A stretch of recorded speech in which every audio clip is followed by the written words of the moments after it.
So the first rule change is sideline video signage. And what does that mean? So if you go back to like last year, this is what you would see a lot of sideline people do.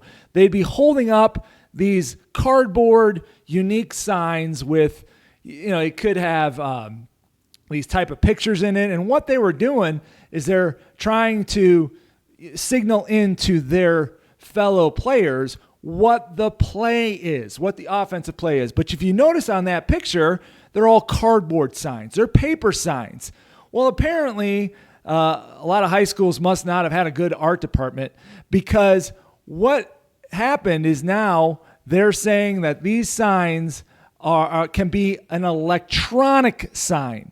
So it doesn't have to be a cardboard. It can be an electronic display that's flashing whatever it needs to flash to the players on the field.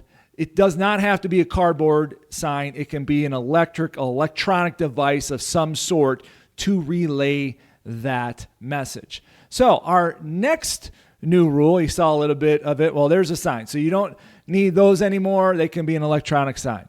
Now, our next rule is player recording devices are illegal. So what does that mean exactly? Well, in the TikTok social media world that we live in today, you're finding players are creating their own social media accounts and wearing devices that can record sound or maybe even have some video stuff somehow as the technology continues to improve. Well, the Federation has said players are not allowed to wear audio devices. Even broadcasts, sometimes in the NFL and in college, they're wearing the microphones. You can't do that at the high school level. It is not allowed. The interesting thing is you also aren't allowed still to have an electronic communication device.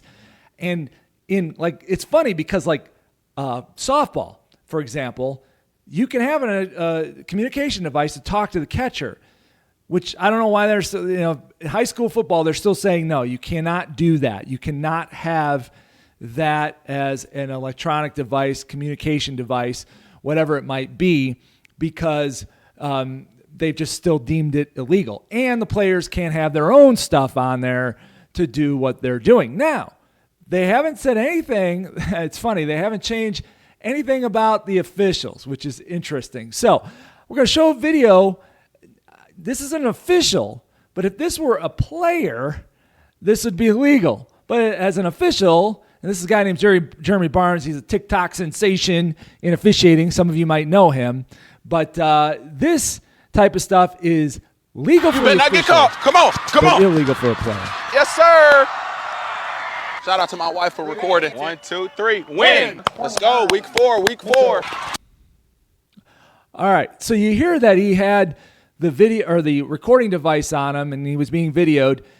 Player, illegal. Official, still legal, especially since we have our own communication devices and whatnot. That would be interesting if they now decided that we can't do those anymore. That would be kind of goofy, actually. All right, so our next change, and this is illegal participation fouls behind the line of scrimmage. So where that came up, it's kind of interesting. We had in the past, when we had changed, this was 2 years ago, when we changed that rule in regards to how we would enforce those fouls that were behind the line of scrimmage, behind going back to the previous spot. We're now changing that a little bit up, because what they're going to allow us to do on this one now is we can now take that foul for illegal participation and put it in the group of fouls that occur behind the line of scrimmage, meaning the basic spot will be the previous spot. It used to be, up until this year now, that was one of the exceptions of fouls that you would still enforce from the spot of the foul, even if it was behind the line of scrimmage during a loose ball play. Illegal participation now, nope, this goes into everything else that we have done. it's a little bit more consistent with what we have. So now I've showed this play many times before, but we're going to show it again because it does illustrate exactly what we want to illustrate. So you'll see this player come in, number 2 comes in. He's an illegal subs. Whether he came in during the play or just before the play, he was not a legal substitute in the game, and now he participates, which makes this an illegal participation foul. And you can see where that player is. That player is behind the line of scrimmage. So and the ends up being a pass. So if you take this, and I got my handy dandy arrow up here so we can show this and we can move this around. But if you take this player here, and I'll show it to you right now, right here, you can see our line of scrimmage is here. Our quarterback's getting ready to pass the ball, which will make this a loose ball play. The spot of the foul is where this player participates, right here. But now what we're going to do, instead of having that one be a spot foul, now it's a previous spot foul. It falls into all of the other ones.